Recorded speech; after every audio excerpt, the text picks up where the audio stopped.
Wellman TV. Alexander. Kabanata 870 Paggawa ng eksena higit sa wala.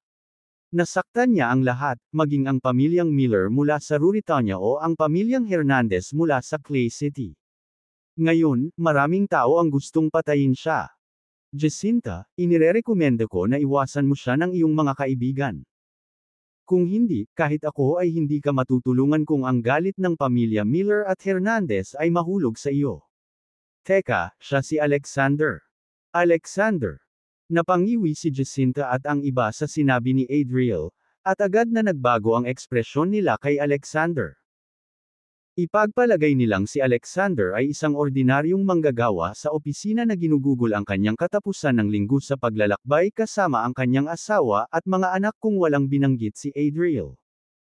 Wala silang ideya na ang isang ama na nakakandong sa isang bata ay maaaring mag-udyok sa parehong pamilya Miller at Hernandez. Ginawa pa niyang direktang hamon ang problema ng pamilya Hernandez. Sa katunayan, ang pagpapakita ay maaaring mapanlin lang, at ang lalim ng tubig ay hindi masusukat. Siyempre, hindi tama si Adriel.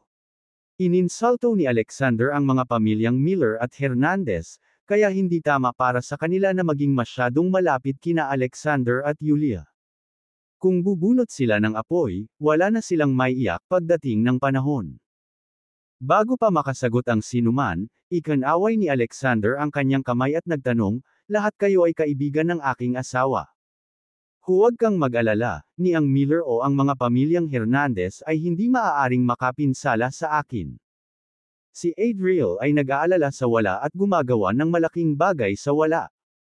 Na-offend niya ang lahat, maging ang pamilya Miller mula sa Ruritania o ang pamilyang Hernandez mula sa Clay City. Ngayon, maraming tao ang gustong mamatay siya. Natahimik si Jacinta at ang iba pa matapos marinig ang mga pahayag ni Alexander. Ipinahihiwatig ni Alexander na hindi niya siniseryoso ang mga pamilyang Miller at Hernandez. Ang pamilyang Miller ang pinakamaunlad sa Ruritania, at ang pamilyang Hernandez ay mas pambihira, bilang pangalawang pinakamalaking pamilya sa buong North, na isang hindi madaanan na behemoth para sa mga regular na tao.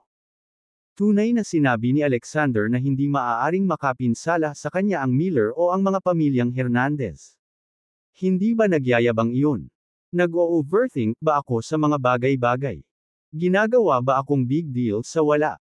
Kahit na nasa punto ka ng kamatayan, sa tingin ko ay sadyang matigas ang ulo mo. Matigas na saway ni Adriel sa kanya. Pilitin man ni Alexander na lumuhad si Alejandro at iba pa at aminin ang kanilang mga pagkakamali, hindi niya kayang talunin ang pamilya Hernandez.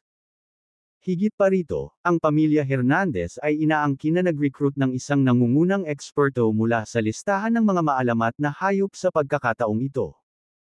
Si Alexander, gaano man siya kalakas, ay hindi pa nakarinig tungkol sa kanya na nagre-ranggo sa mga nangungunang eksperto sa listahan ng mga maalamat na hayop. Jacinta, siguro iwasan na natin siya. Kahit isang buhok sa pamilya Miller at Hernandez, itong dalawang malalaking pamilya, mas makapal pa sa baywang natin. Hindi ba? Ang asawa ng iyong kaklase ay mukhang isang mapagmahal na ama.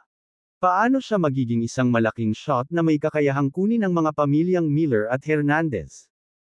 Tama, pinakamahusay na umiwas sa gulo. Hindi tayo dapat mag-alaga ng masamang kalooban, ngunit dapat din tayong mag-ingat sa iba. Nagmamadaling pinayuhan siya ng mga babaeng kalaro ni Jacinta. Katutubo nilang inilapit si Jacinta kay Adriel habang nag-uusap. Si Adriel ang personal na abogado ng young master ng pamilya Miller, at nakakapagsalita pa rin siya sa harap ng pamilya Miller. Si Alexander naman ay puno ng mainit na hangin at mukhang hindi mapagkakatiwalaan na individual. Kahit nataglay niya ang ilang talento, talagang makakalaban niya ang isang kilalang pamilya tulad ng angkan ng Hernandez. Maraming kabataang bayani ang namatay sa paglipas ng mga siglo bilang resulta ng kanilang kabataang pagmamataas at labis na kumpiyansa. At binigyan sila ni Alexander ng ganoong pakiramdam ngayon. Siya ay may ilang mga kasanayan. Kung hindi, ang pamilya Hernandez ay hindi maglalagay ng ganoong palabas. Ngunit ang resulta ay hindi may kakaila na ang mas malaki ang palabas, ang mas kaawa-awang Alexander ay namatay. Nang makita ni Adriel ang reaksyon ng mga kasamang babae ni Jacinta, mayabang niyang sinabi, "Jacinta, ano ba ang pinagdadaanan mo? Is this Alexander guy worth the risk?" Kabanata 871 Stargazer Pavilion. Naniniwala ka ba talaga na kaya niyang talunin ang mga master sa listahan ng mga maalamat na hayop? Nabaling ang tingin ni Adriel kina Alexander at Yulia habang nag-uusap. Sa kabila ng pagnanasa niya sa kagandahan ni Yulia, ang nakita niyang yakap at yakap nito kay Alexander sa high-speed rail station noong nakaraan ay lubos na nagalit sa kanya. Higit pa rito, dahil sa ginawa ni Yulia, nawalan siya ng mukha sa harap ng ibang mga pasahero, isang bagay na kinaiinisan niya. Ngayon na sa wakas ay nakuha na niya ang kanyang sandali para ipahiya si Alexander, hindi niya ito sasayangin. Best friends na kami ni Yulia simula college. Paano ko ilalayo ang sarili ko sa kanila dahil lang nasaktan ng asawa niya ang pamilya Miller at Hernandez? Pahayag ni Jacinta, tumingin kay Adriel, pagkatapos ay kay Yulia. Kung tutuusin, posibleng ang pamilya Miller at Hernandez ang unang nagpagalit sa asawa niya. Pagkalabas na paglabas ng kanyang mga komento ay mariing tinabig ni Jacinta ang mga kamay ng kanyang mga kasamang babae at hinawakan ang braso ni Yulia. Jacinta, ang walang utang na loob mo talaga. Sinasabi ko sa iyo, hindi mo na kailangang maghintay ng matagal bago mo bayaran ang presyo para sa sinabi mo. Naniniwala ka ba talaga na kaya niyang talunin ang mga master sa listahan ng mga maalamat na hayop? Naiinis na bulalas ni Adriel. Bago pa man makapagsalita si Jacinta, siniguro na siya ng mga kasama niyang babae. Ay, Adriel, matigas lang ang ulo ni Jacinta at hindi niya makita ang mas malaking larawan. Okay lang. Kung hindi ka niya sasama, sasama kami. Nang marinig ang kanilang mga komento, bahagyang lamambot ang mukha ni Adriel. Fine, sumama kayo sa akin. Pagkatapos ay inakay niya ang mga babaeng sinaktan niya sa gate sa tabi ng lawa ng Ruritania. Si Yulia, na nakatayo pa rin, ay tumingin kay Jacinta, isang mainit na agos na dumadaloy sa kanyang puso. Sa kabila nito, nakakapanatag ang loob ni Jacinta na makasama sila ni Alexander. Jacinta, hindi ako binaygo ni Alexander, at hindi ka rin niya pababayaan. Wika ni Yulia habang nakahawak sa kamay ni Jacinta. Walang pagdududa si Yulia sa kakayahan ni Alexander matapos ang napakaraming pinagdaanan. Nahawakan din niya ang pagkatao ni Alexander. Gagawin niya ang lahat kung sasabihin niya ito. Higit pa rito, direkta niyang napanood ang lalaking ipinadala ng Santiago na hindi kumikilos ng walang ingat sa harap ni Alexander. Ang Santiago ay isang maharlikang pamilya na nakakalat sa buong populasyon. Ang pamilya Hernandez sa Clay City ay hindi mahalaga kung ihahambing sa Santiago. Tita Jacinta, ang tatay ni Micah ang pinakamalakas na ama sa mundo. Huwag kang matakot. Paprotektahan niya tayo. Nagsalita rin si Micah na nasa braso ni Alexander. Okay, hindi natatakot si Auntie. Hindi napigilan ni Jacinta ang sarili na kurutin ang matabang munting mukha ni Micah. Kasabay nito, ang mapagmataas na ekspresyon ni Alexander ay nagpaisip sa akin kung siya ay tunay na makapangyarihan upang makipagkompetensya sa pamilya Hernandez. Hinaplos ni Alexander ang ulo ni Micah at sinabihan sina Jacinta at Yulia, "It's about time. We should go in."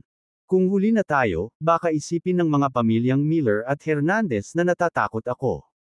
Okay. Tumango si Yulia, hinawakan ang kamay ni Jacinta, at naglakad sa lakad ni Alexander. Sabay-sabay, sa tabi ng Ruritania Lake, sa Stargazer Pavilion. Isang matangkad na binata ang nakaupo sa isang stone table, pinagmamasdan ng lawa sa di kalayuan.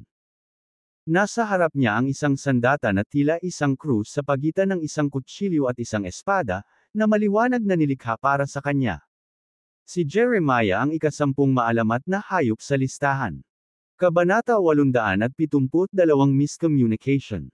Nagtipon na ang mga nanunood sa paligid ng Stargazer Pavilion. Ang mga madaling makapasok sa baybayin ng lawa ngayon ay hindi karaniwang tao. Una sa lahat, ang pamilya Hernandez mula sa Clay City, pati na rin ang pamilya Miller, ay naruroon lahat. Higit pa rito, lahat ng kilalang pamilya ng Ruritania ay natipon. Dumating na rin ang mga malalaking kuha mula sa mga nakapaligid na lungsod. Kung tutuusin, kilala ang pangalan ng pamilyang Hernandez sa buong Earth. Lahat sila ay sabik na obserbahan ang kahusayan ng mga master sa listahan ng mga maalamat na halimaw. Yung nasa harap ng stone table ba ang master from the list of legendary beasts na inimbitahan ng pamilya Hernandez na may malaking reward? May nagtanong kay Jeremiah sa Stargazer Pavilion. Mukhang isa siyang walang katulad na dalubhasa. Nakita mo ba ang sandata sa harap niya?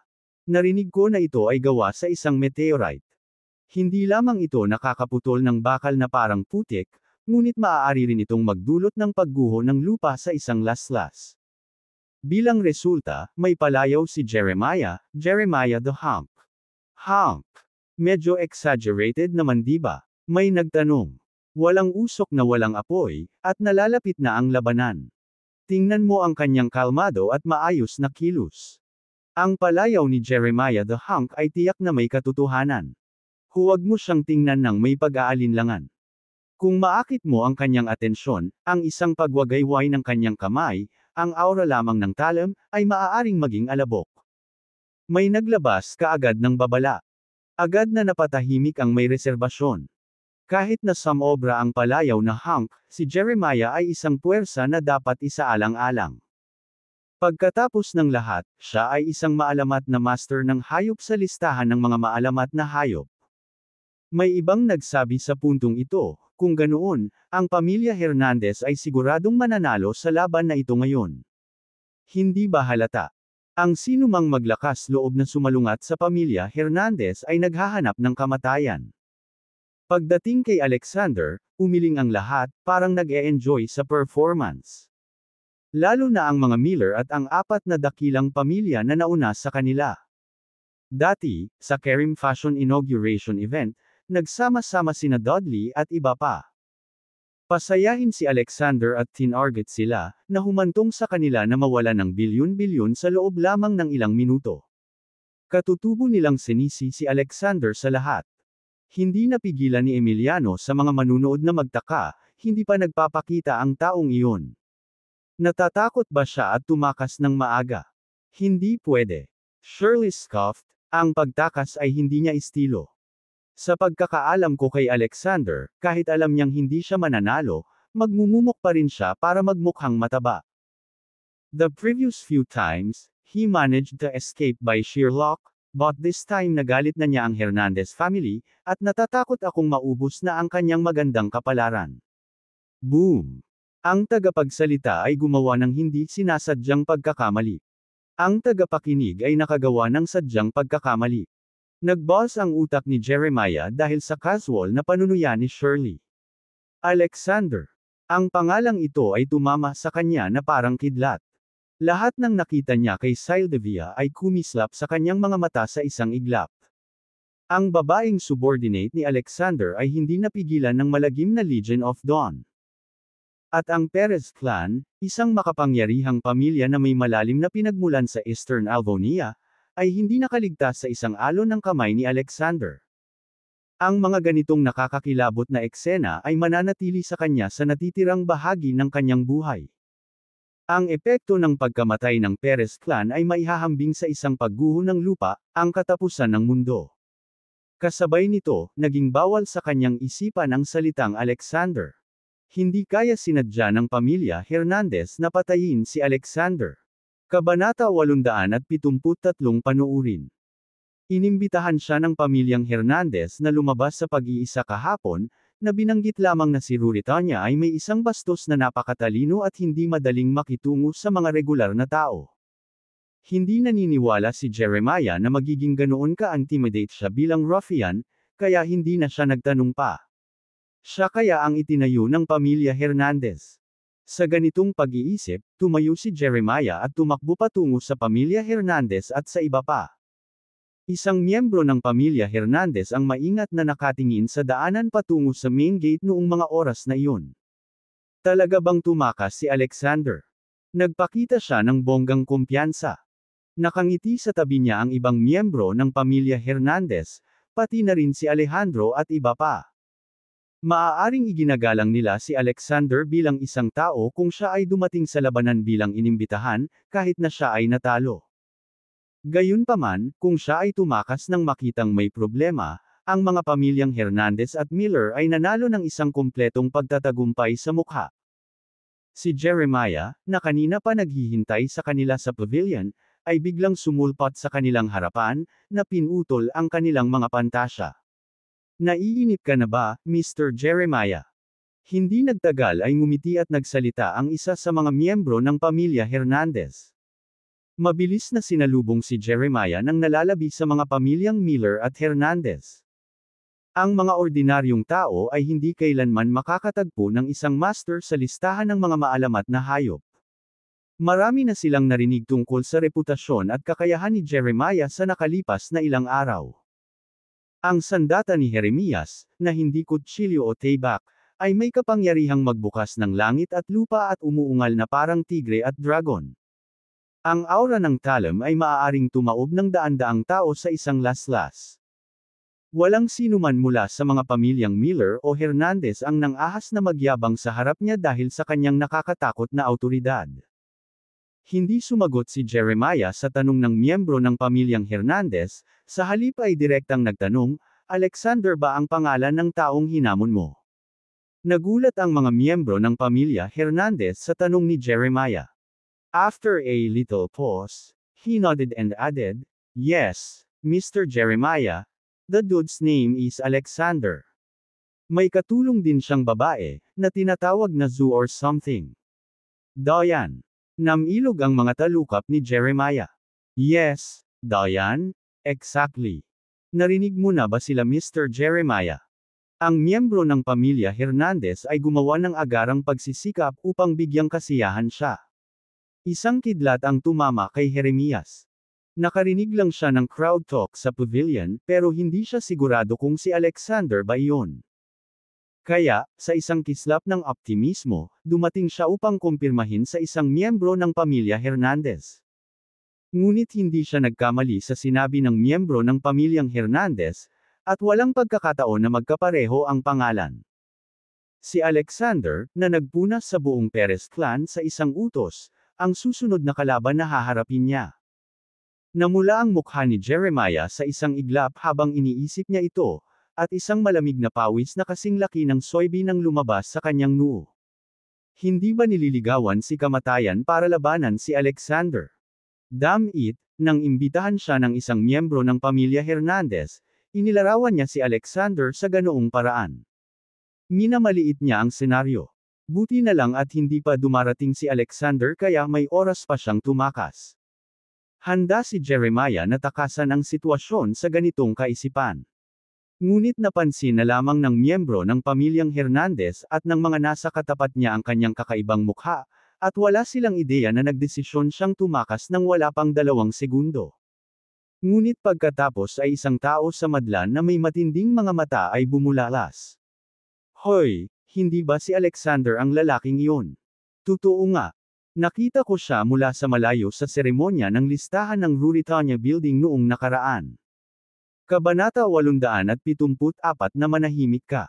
Halos nasa lalamunan na ang puso ni Jeremiah nang marinig niya ang kanilang usapan. Ang mga pamilyang Hernandez at Miller ay parehong nakamasid kay Alexander na dumating mula sa malayo. May dalang bata si Alexander at may kasamang 2 babae na kasing edad niya. Nagalit si Easton nang makita niya si Alexander na masayang naglalakad. Ang pamilya Hernandez ay nagpakita ng napakagandang palabas para sa labanan ngayon, at si Alexander ay hindi lamang dumating ng huli kundi dinala rin ang kanyang pamilya at mga kaibigan, na halatang hinamak. Hindi niya gaanong pinapansin ang pamilya Hernandez o si Jeremiah, isang master sa list of legendary beasts.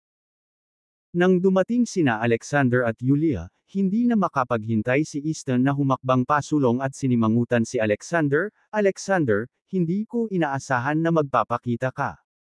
Ngumisi din si Rhett at ang mga nasa likod niya. Nasabit mo ba ang ulo mo sa pinto, Alexander? Gusto mong mamatay? Mabuti yun, ngunit isinama mo ang iyong pamilya at mga kasintahan. Gusto mo bang mamatay sila kasama mo? O natatakot kang mag-isa sa daan patungo sa underworld, kaya humingi ka ng tulong sa iba. Hindi kumibo si Adriel, na nakatayo sa tabi ni Rhett, ngunit tuwang-tuwa siya sa kanyang puso.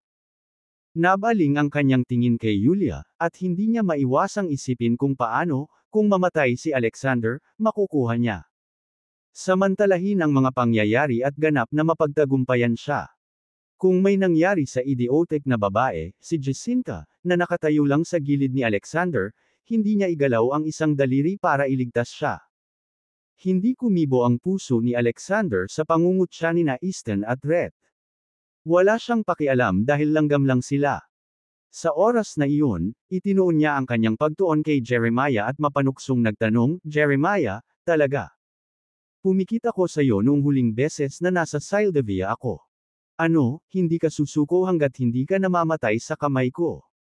Ano? Nagkatitigan ang lahat ng tao sa kwarto nang magsalita si Alexander. Ipinahiwatig ba ni Alexander na hindi lang niya nakilala si Jeremiah, kundi muntik na niya itong patayin? Imposible. Si Jeremiah ay isang maalamat na master ng hayop sa listahan ng mga maalamat na hayop. Si Alexander ay isang random na bumpkin ng bansa. Walang hiya. Saway agad ni Easton. Si Jeremiah ay isang nangungunang master sa listahan ng mga maalamat na hayop. Maglakas loob ka. Tumigil ka na sa pagsasalita.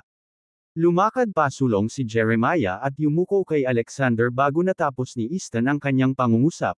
Ako, si Jeremiah, ay nagbibigay galang kay Mr. Stone. Mr. Stone, wala akong ideya na gustong makipagdeal sa iyo ng pamilya Hernandez bago ako dumating dito. Hinding-hindi ako mangangahas na magkaroon ng anumang ideya kung alam kong ikaw iyon, kahit nabigyan ako ng isang bundok na ginto. Ang aking paghanga kay Mr. Stone ay walang limitasyon, tulad ng isang rumaragasang ilog. Walang pakialam si Jeremiah sa kanyang mukha sa puntong ito. Kung tutuusin, ang lalaking nasa harap niya ay maaaring mag-utos na paksain ang angkan ng Perez, na nag-ugat sa silangang Alvonia sa loob ng daan-daang taon, na may iisang utos. Kahit na ang isang top-tier master na tulad niya, na maaaring magpatawag ng 100,000 dragon sa kalooban, ay hindi makapag-provoke. Umalangaw-ngaw ang booming voice ni Jeremiah sa buong venue. Ito. Natigilan ang lahat at hindi makapagsalita. Hindi sila makapaniwala sa kanilang narinig o nakikita. Kabanata 875 Hindi madaling bitawan. Si Jeremiah, na maaaring direktang tawagan si Easton sa pangalan, ay nakatayo sa harap ni Alexander, na mahinhin na tinutukoy ang kanyang sarili bilang isang maliit na tao na may magalang na pag-uugali, katulad ng isang estudyante sa elementarya na nakikinig sa aralin ng kanyang guro. Puno ng pagkabigla ang mga mukha ng pamilya Miller at Hernandez. Si Shirley at ang iba pa sa malayo ay tila tinamaan ng kidlat, naninigas ang kanilang mga katawan at nakanganga ang kanilang mga bibig. May kibot si Adriel sa sulok ng kanyang bibig habang naghihintay na mapagmasdan ang pananabik ni Alexander. Ang kanyang mga damdamin ay komplikado sa sukdulan. Maging si Jacinta na nakatayo sa tabi ni Yulia ay nataranta habang nakatitig kay Alexander na nakabuka ang bibig. Pinili niyang tumayo sa tabi ni Alexander sa harap ni Adriel dahil sa katapatan. Hindi niya inaasahan na magkakaroon ng ganoon kalakas na impluwensya si Alexander. Siyempre, ang mga pamilyang Miller at Hernandez ang pinakanagulat at nahirapang tanggapin ang eksenang ito. Natigilan ang lahat, maging si Rhett, Alejandro, o Easton at ang kanyang anak. Paano ito posible? Si Jeremiah ay isang maalamat na master ng hayop sa listahan ni Alvonia. Nang makita niya si Alexander, hindi man lang siya naglakas loob na lumaban at sa halip ay sumuko na. Bakit ito mangyayari? Mr. Jeremiah, nagkamali ka ba?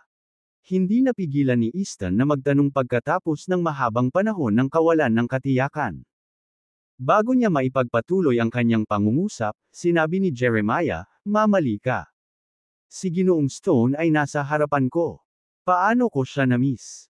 Naiirita na siya dahil hindi pa siya ipinaalam ni Easton na si Alexander ang kalaban niya. Natural na sumabog si Easton ngayong nagdadagdag siya ng gasolina sa apoy. Bakit naramdaman ni Easton ang pangangailangan na huwag igalang si Alexander, isang kilalang tao? Hindi lang siya nawala ng mukha, kundi muntik na rin siyang mawala ng buhay, na sobrang kasuklam-suklam. Nagalit si Easton matapos sigawan ni Jeremiah. Hindi ba't si Jeremiah sa listahan ng mga maalamat na hayop ay isang master? Ang maalamat na kayang hatiin ang langit at lupa sa isang laslas at dagandong na parang tigre o dragon. Hindi ba't higit na kaya niyang harapin ang isang hindi kilalang brat? Hindi man lang siya naglakas loob na hilahin ang talam niya sa dulo. At nanginginig siya sa sobrang takot. Mukhang ayaw mo akong kalabanan. Considering my wife and children are here, I'll let you go for now, ang sabi ni Alexander kay Jeremiah na may mahinang hajijek. Pero, kung may susunod pa, dapat handa ka. Salamat sa pagligtas sa akin, Mr. Stone. Aalis ako kaagad. Wala nang susunod. Tuwang-tuwa si Jeremiah nang malaman na hahayaan siyang umalis muli ni Alexander, at agad siyang tumanggo tulad ng pagdurog ng bawang, magalang na nangako ng ilang salita, at pagkatapos ay umatras. Agad niyang ginamit ang effort niya at kumari pa ng takbo palayo kay Alexander nang medyo malayo na siya. Ang kapangyarihan ni Alexander ay ipinakita sa kanya mismo. Kaya't alam niyang pinag-iisipan ni Alexander ang kanyang buhay at kamatayan. Maswerte siyang nakatakas ngayon dahil maaga niyang natuklasan ang kalaban niya ay si Alexander. Siyempre, masaya siya na mukhang maganda ang mood ni Alexander ngayon, na nakikita ng pagdadala niya sa kanya. Asawa at mga anak kasama niya. Pagkaalis ni Jeremiah, ngumiti si Alexander at sinabing, Easton, huwag mong sabihin sa akin na ang Panginoong pinagyayabang mo ng ilang araw ay si Jeremiah. Bagaman tumakas ang taong maaaring kumatawan sa iyong pamilya Hernandez sa pakikipaglaban sa akin, ang isyu ng paghahaman sa akin ay hindi madaling maalis. Kabanata 876 na nakakatakot na lakas. Ano ang sinusubukan mong gawin? Napatingin si Cooper kay Alexander na nagtataka. Ang puso ng lahat ay nasa kanilang lalamunan sa puntong ito, mula sa mga Miller hanggang sa mga Hernandez. Ang senaryo ay nabuo ng higit sa kanilang inaasahan. Huwag kang kabahan. Simple lang ang mga hinihingi ko para matugunan mo, sumisingit si Alexander. Ano? Hindi sinasadyang nagtanong si Hernandez Cloud Green. Binigyan siya ni Alexander ng isang nag-aalalang sulyap at sumagot, kung ang lahat ng miyembro ng pamilyang Hernandez na naruroon ay lumuhod at humingi ng tawad sa akin, maaari kong magpanggap na hindi nangyari ang insidente ng challenge letter. Paano mo nagawa? Nagsilabasan ang mga ugat ni Cooper, namumula ang mukha sa galit nang marinig ang sinabi ni Alexander. Sa North, ang pamilya Hernandez ay isang makapangyarihang angkan. Maliban sa mga matatanda, lahat ng miyembro ng pamilya Hernandez doon ay mga taong may katayuan at posisyon. Ang ilan ay humawak pa ng mga posisyon sa militar, na itinuturing na sagrado at hindi mahawakan ng mga pangkalahatang publiko. Hiniling talaga ni Alexander na lahat ng kapamilya Hernandez ay yumuko at humingi ng tawad, ang yabang. Ako ba ay mayabang?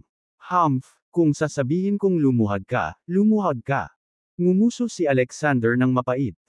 Umarangkada ang kanang braso ni Alexander nang bumagsak ang kanyang mga sinabi. Si Cooper, na nakatayo sa harapan, ay isang gulat na sigaw. Ang natitira sa pamilya Hernandez ay nakaramdam ng hindi nakikitang alon ng hangin na papalapit sa kanila, na tila handa na itong pabagsakin sila.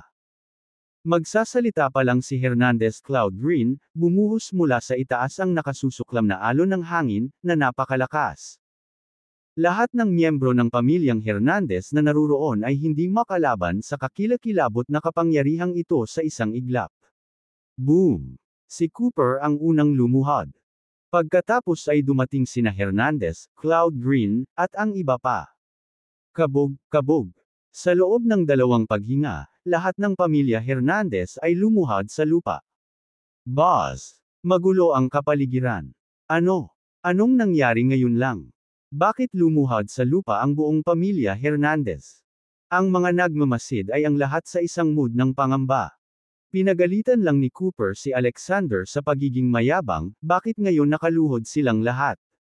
Posible bang gumawa ng kalokohan si Alexander? Pero napansin nilang lahat na hindi man lang ginalaw ni Alexander ang kasuotan ng mga miyembro ng pamilya Hernandez. Ang tila innocuous wave ng kanyang kamay kaya ni Alexander ay may ganoong nakakatakot na kapangyarihan.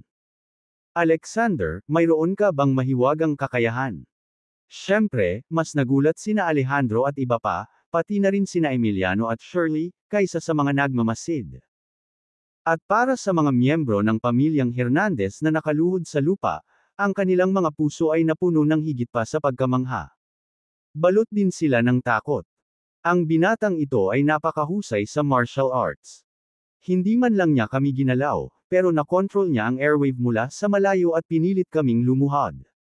Hindi lang iyon, pero tama niyang pinaluhod ang lahat ng pamilya Hernandez. Sa gayong kakila-kilabot na puwersa, hindi nakakagulat na si Jeremiah ay natakot at sumuko ng walang laban. Hanggang sa puntong ito napagtanto nila kung bakit si Jeremiah ay parang nakita niya ang hari ng impyerno nang makita niya si Alexander. Sa puntong ito, lahat sa pamilya Hernandez ay nakatingin kay Alexander na may pag-aalala. Si Alexander naman ay walang pakialam na sinabi, "In light of the miracle pill, let's forget about this incident." Gayunpaman, kung maglalakas loob kang i-provoke ulit ako, huwag mo akong sisihin sa pagiging impolite. Kabanata 877 Walang alay na direksyon. Napagtanto ni Alexander na, habang ang panunukso ng pamilya Hernandez ay para sa layunin ng pamilya Miller, tiyak na tinanggap niya ang dalawang miracle pill mula sa pamilya Hernandez, at maliwanag na galit si Cooper. Bilang resulta, maaari pa nilang isaalang-alang ito sa pagkakataong ito. Inilipat ni Alexander ang kanyang tingin kay Alejandro at sa iba pa bago makasagot si Cooper at ang iba pa. Sa titig ni Alexander ay nakaramdam ng lamig sa kanilang mga puso sina Alejandro at Rhett na nanginginig na sa pag-aalala. Naaalala mo ba ang sinabi ko ilang araw na nakalipas? Malamig na tanong ni Alexander. Si Alejandro at ang iba ay pawis na pawis kaagad. Aware sila. Sinabi ni Alexander na ang mga Miller ay dapat mag-ambag ng lahat ng kanilang mga ari-arian sa loob ng 3 araw. Kung hindi, mabangkarot niya ang pamilya Miller. Bagamat alam ni Alejandro na si Alexander ang may suporta sa magagandang kuha mula sa 4 na lungsod, naniniwala siyang ang pamilya Miller ay nasa kanilang panig ang pamilyang Hernandez ng Clay City, at hindi magagawang saktan ni Alexander ang pamilya Miller. Ngunit ang pamilya Hernandez ay binugbog, at ang pamilya Miller ay malamang na mapapahamak. Lahat ng miyembro ng pamilyang Miller na naruroon ay namutla nang maisip nila ito. Naiintindihan ng isang matalinong tao kung kailan titigil sa pagsasalita. Hindi na nagsayang ng salita si Alexander sa mga Miller dahil pinaalalahanan na niya sila. Magiliw niyang hinaplos ang ulo ni Micah sa kanyang mga bisig at mahinang bamulong, "Micah, ipapasyal kita sa tabi ng lawa." Yay! Gusto kong sumakay sa mga maliliit na dolphin. Sa kumikinang na mga mata, sinabi ito kaagad ng maliit na batang babae. "Sweetie, nasa tabi tayo ng Ruritania Lake sa Ruritania. Ang maliliit na dolphin ay nasa dagat sa labas ng Sconvia City. Mismo ba sila? Pagpasensyahan mo na lang ng ilang araw, at ibabalik kita para makipaglaro sa kanila kapag natapos na ni Daddy ang negosyo niya. Let's go, Julia and Jacinta." Ang ganda ng view sa Stargazer Pavilion. Pagkatapos ay inihatid ni Alexander si Julia at ang iba pa sa Stargazer Pavilion. Ang mga gilid ng mga bibig ng mga miyembro ng pamilya Miller ay kumikibot. Siya rin ba ang lalaking nag-utos sa pamilya Hernandez na lumuhod at mamotla? Lumilitaw na si Alexander ay isang tipikal na manggagawa sa opisina noong panahong iyon, na dinadala ang kanyang asawa at anak para sa isang mapayapang paglalakad sa tabi ng lawa. Anuman ang iniisip nila, hindi sila naglakas loob na huminga ng malalim sa oras na ito. Hindi sila naglakas loob na itaas ang kanilang mga ulo at titigan si Cooper at ang iba pa hanggang sa makalayo na si Alexander at ang iba pa. Ang pamilya Hernandez ang kanilang pinakamatibay na kakampi. Sa kabila ng katotohanang pinilit ni Alexander na lumuhod si Cooper, sino pa ang maaasahan ng pamilya Miller bukod sa pamilya Hernandez? Umaasa na lang sila na may iba't ibang plano ang pamilya Hernandez para kay Alexander. Noon lamang mailigtas ang mga Miller. Nang makita ni Easton ang pag-asa ng mga miyembro ng pamilya Miller, hindi niya naiwasang tanungin si Cooper, "Lolo, hindi lang ninakaw ng lalaking iyon ang aming mga miracle pills kundi pinilit din kaming lahat na lumuhod. Hahayaan na lang ba natin ang kahihiyang ito? Hayaan mo itong dumausdas, bulong ni Cooper, nagngangalit ang kanyang mga ngipin. Imposible. Ngayon, lahat tayo sa pamilya Hernandez ay napahiya. Hindi ba tayo magiging katatawanan kung hahayaan na lang natin? Pero, ang kakayahan ng lalaking iyon. Kinikilabutan pa rin si Easton nang maalala ang napakalaking alon ng enerhiya na katatapos lang. Alam niya na kung gugustuhin ni Alexander, madali niyang kitilin ang buhay ng sinuman ngayon. Upang makayanan ang gayong walang kamali-mali na Panginoon, ang tanging pagpipilian ay magtipon ng isang sandatahang lakas at ganap na madaig siya sa mga numero. Kung hindi lamang nila magagawang lumaban, ngunit maaari pa nilang labanan siya. Ayon sa pagtatasa na ito, kakailanganin nilang mag-deploy ng libu-libong tropa.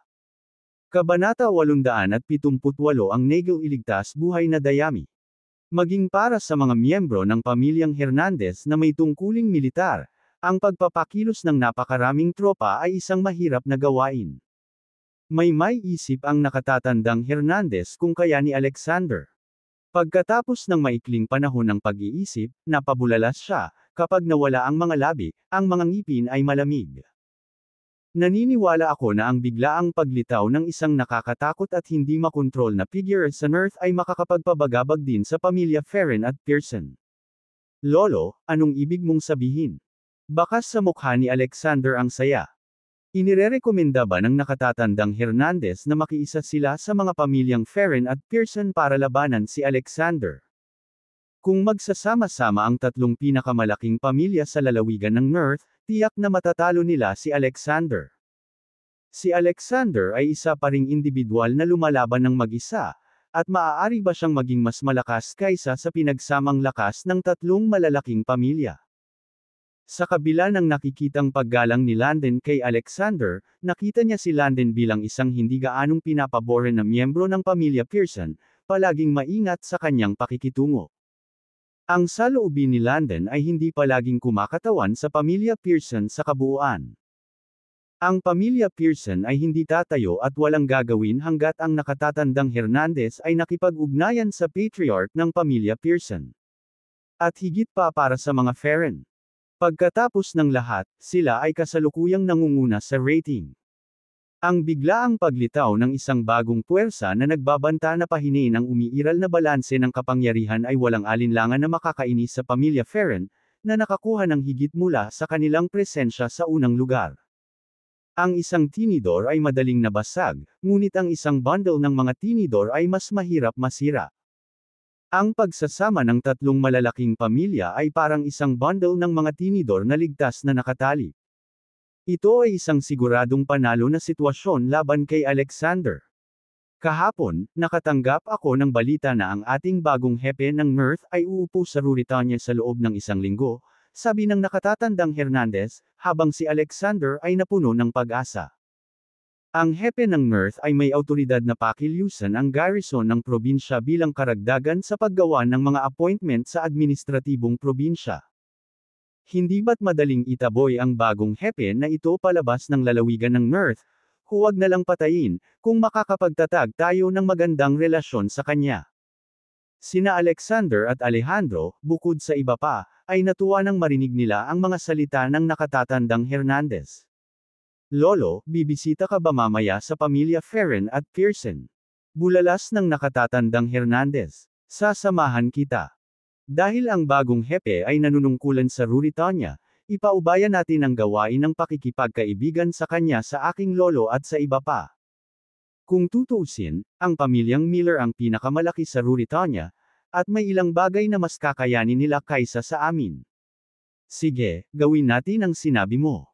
Tumango si Alexander sa nakatatandang Hernandez. Nadama ni Alejandro at ng iba pang nakapaligid kay Alexander na para silang nakasamsam ng isang lifesaver straw at biglang naligtas. Sumakay na sila sa kani-kanilang mga sasakyan at umalis pagkatapos mag-usap ng ilan pang punto. Sa wakas, ipinagpatuloy ng Ruritania Lake ang normal na operasyon ng turismo. Umuwi si Alejandro at ang iba pa para magtanong tungkol sa inaugurasyon ng bagong hepe. Samantala, ang nakatatandang Hernandez, kasama ni Alexander, ay dumiretso sa Pearsons. Mabilis na ipinatawag ni Curry, Cooper ng pamilyang Pearson, ang lahat ng inapo ng Pearson sa parlor nang malaman na personal na bumibisita ang nakatatandang Hernandez. Sa wakas ay dumating ang nakatatandang Hernandez at Alexander sa parlor ng pamilya Pearson makalipas ang 2 oras. Cooper, if there's anything you need, a phone call would have sufficed, sabi ni Curry habang tumatayo at binati sila. Bakit nahihirapang magbayad ng personal na pagbisita? Kabanata 879 na magkunwaring superior. Hernandez shook his head, saying, mahirap ipaliwanag sa telepono. Curry, my old friend, let's cut to the chase since we're old friends. Pumunta ako dito sa pagkakataong ito dahil gusto kong makipagsanib puwersa sa pamilyang Pearson para harapin ang isang tao. Anong laban mo? Ang angkan ng Ferren. Nagulat si Curry. Ang tanging taong maaaring bigyang halaga ni Hernandez sa Earth ay ang pamilya Ferren. My dear Curry, you misunderstood my intentions, Hernandez stated as he waves his hands repeatedly. Ang pamilyang Ferren ang pinakamalaki sa Earth. Paano ako lalayo? Kung gayon, sino ang gusto mong makasama natin, ang mga Pearsons, upang harapin? Tanong ni Curry na naguguluhan. Isang lalaking may pangalang Alexander. Bulalas ni Hernandez na nagdidilim ang mga mata. Alexander. Nagulat ang lahat sa pamilya Pearson nang marinig nila ang tatlong salitang ito. Sinira muna ni Alexander ang kanilang sangay ng pamilya Pearson bago pinatay si Caspian, na nagbigay sa kanya ng itim. Utos ng balahibo. Ang tatlong salitang ito, kahit nabasahin ng pabalik, ay walang alinlangan na mauunawaan. Nang makauwi si Landen sa araw na iyon at ipaalam sa kanila ang lahat ng nakita at narinig niya sa Sildavia, tinalikuran nila ang kanilang mga planong gumanti kay Alexander. Sa puntong ito, ang galit na si Hernandez ay hindi nakita ang pagtataka ng mga miyembro ng pamilya Pearson at sumigaw ng malakas, ang Alexander na iyon ay masyadong mayabang. Hindi lang niya inalis sa amin ang miracle pill ng aming pamilya Hernandez, kundi pinilit din kaming lumuhad at humingi ng tawad sa publiko. Anong kahihiyan? Hindi malilimutan. Paano mapapahintulutang manirahan sa ating paraiso ang gayong mayabang? Curry, ang aking matandang kaibigan, partikular kong dinala ang aking apo na si Easton upang bisitahin, umaasa na makipagsanib puwersa sa iyong pamilya Pearson at sa pamilyang Ferren upang harapin ang taong iyon. May kakayahan siyang ipahiya ang aming pamilya Hernandez ngayon, at may kakayahan siyang i-provoke ang pamilya mong Pearson o maging ang pamilya Ferren bukas. Hindi namin maaaring panatilihin ang isang hindi kilalang wild card. Sa tingin mo ba may saysay ang sinabi ko, Curry, ang dati kong kaibigan? Hindi maiwasang magtaka ni Curry nang marinig niyang gustong pagsamahin ni Hernandez ang tatlong malalaking pamilya para labanan si Alexander. Sa totoo lang, kinamumuhian niya si Alexander dahil pinatay ni Alexander ang kanyang pinakamamahal na apo, si Caspian. Kung magkakasama ang tatlong malalaking pamilya sa Earth, makakalaban nila si Alexander. Ngunit sa sandaling iyon, isang malamig na hangin ang dumaan, dahilan para manginig si Curry at bumalik sa realidad. Naalala niya ang Perez clan mula sa Sildavia.